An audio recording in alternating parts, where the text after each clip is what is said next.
কিছু কাপড় চোপড় সকালবেলায় ধুয়ে দিয়ে দিচ্ছি। ওদিক থেকে যদি একটা দাগ পড়ে যায় তাহলে তো কুমড়া ভাজির ভিতরেও কিছুটা এখন মোটামুটি চটপটি আমরা দুপুরে রান্না বান্না করব। আর দুপুরে রান্নার সব আয়োজন তো আগে থেকেই করে নিয়েছি। সব কিছু কোটাকাটি থাকলে না রান্না করতে খুব বেশি একটা সময় লাগে না। আজকে তো ভিডিওটার অনেক দূরে চলে এসেছি। তো আমার প্রিয় আপু ভাইদেরকে একটা পুরনো কথা স্মরণ করিয়ে দিই। আমার ভিডিওটা আপনারা যারা দেখছেন বা পরবর্তীতে দেখবেন, আপনারা চাইলেই কিন্তু একটা লাইক দিয়ে ভিডিওটা দেখা শুরু করতে পারেন। আর যদি ভুলে গিয়ে থাকেন তো সেই আপু ভাইদেরকেও একটু স্মরণ করিয়ে দিলাম। আর এই তো এখন হচ্ছে চুলাতে একটা কড়াই বসিয়ে দিলাম, আর তাতে কিছুটা তেল দিয়ে তার ভিতরে একটু পেঁয়াজ, কাঁচামরিচ আর রসুন দিলাম। এটাকে একটু ভেজে নিচ্ছি। রান্না করব হচ্ছে ওই যে ডাল দিয়ে কলমি শাক। জানি না আপনারা কারা কারা এটা খেয়েছেন, তবে আমাদের বাসায় মানে আমার বাপের বাড়িতে এটা বেশ আর কি অনেক সময় রান্না করা হতো। আম্মু বলতো এই যে কলমি শাকটা যদি খাস তখন দেখবি যে একদম পেট ক্লিয়ার হয়ে যায়, মানে অনেক আর কি ভালো হয়। আমার প্রেগনেন্সি টাইমটাতেও আমি এটা খেয়েছি অনেক।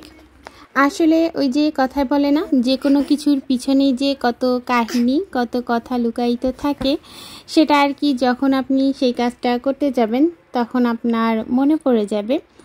আর এই তো এদিক থেকে রেগুলার যে মশলাগুলো থাকে সব কিছু দিয়ে একটু ভালো করে কষিয়ে নিচ্ছি, আর তারপরে ডালটা দিয়ে দেব।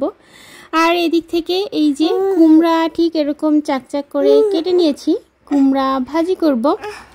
আর এভাবে কুমড়া ভাজি আপনারা কারা কারা খেয়েছেন বলেন তো? এভাবে কুমড়া ভাজি কিন্তু বেশ মজা লাগে।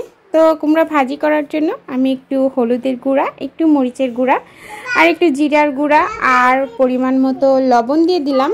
এখন এটাকে আমি খুব সুন্দর করে কুমড়াগুলোনের সাথে একটু মিশিয়ে নিচ্ছি।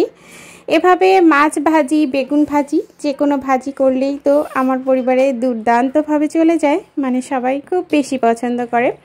এদিক থেকে এই যে জায়গাটা একটু মেসি হয়ে গিয়েছিল, সেটা আমি সাথে সাথেই মুছে নিলাম। এতে করে হয় কি, ওই যে হলুদের যদি একটা দাগ পড়ে যায় তাহলে কিন্তু একটু লেট করে মুছলে না সেই দাগটা আর উঠতে চায় না।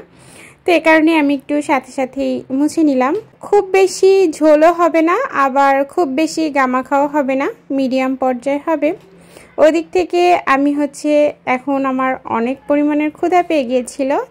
তো কুমড়া ভাজিটা করার জন্য এখন আমি হচ্ছে কুচিয়ে রাখা পেঁয়াজগুলো তেলের ভিতরে দিয়ে দিলাম।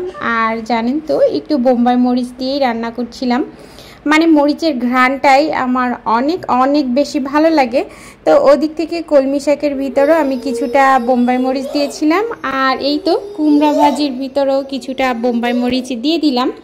আর এখন এটাকে খুব সুন্দর করে একটু লালচে হয়ে ভাজা ভাজা করার পরে তারপরে কুমড়াটার সাথে মিলিয়ে দেবো আর কি।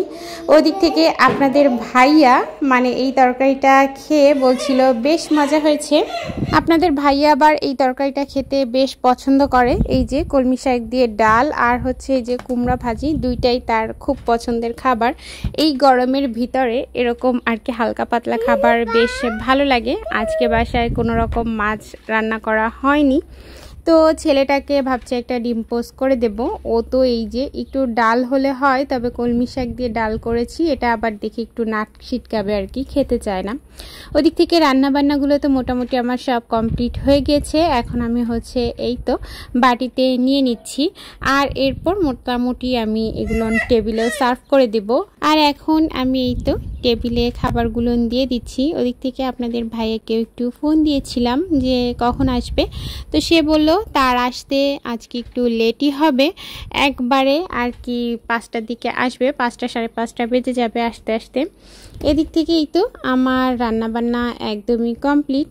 তো কিছু কাপড় চোপড় সকালবেলায় ধুয়ে দিয়েছিলাম, কিন্তু সেগুলো আসলে ওই যে আর মেলা হয়ে ওঠেনি। তো চিন্তা করলাম যে একবারে কাপড় চোপড়গুলো মেলে দেই, তো এই তো কাপড় চোপড়গুলো আমি বাইরে মেলে দিয়েছি। আর এরপর মোটামুটি জানেন তো বিকালের আজকে একটু নাস্তাও করব, এটা আর কি চিন্তা ভাবনা করে রেখেছি। তো একটু রেস্ট নিব, তারপরে মোটামুটি বিকালে যা নাস্তা করব সেটা তো আপনাদের সাথে শেয়ার করবই। ও নাস্তায় আজকে একটু চটপটি করেছিলাম, তো এখন মোটামুটি চটপটি আমরা সবাই মিলেই খাচ্ছিলাম। আজকের ভিডিওটা এই পর্যন্তই। আল্লাহ হাফিজ সবাইকে।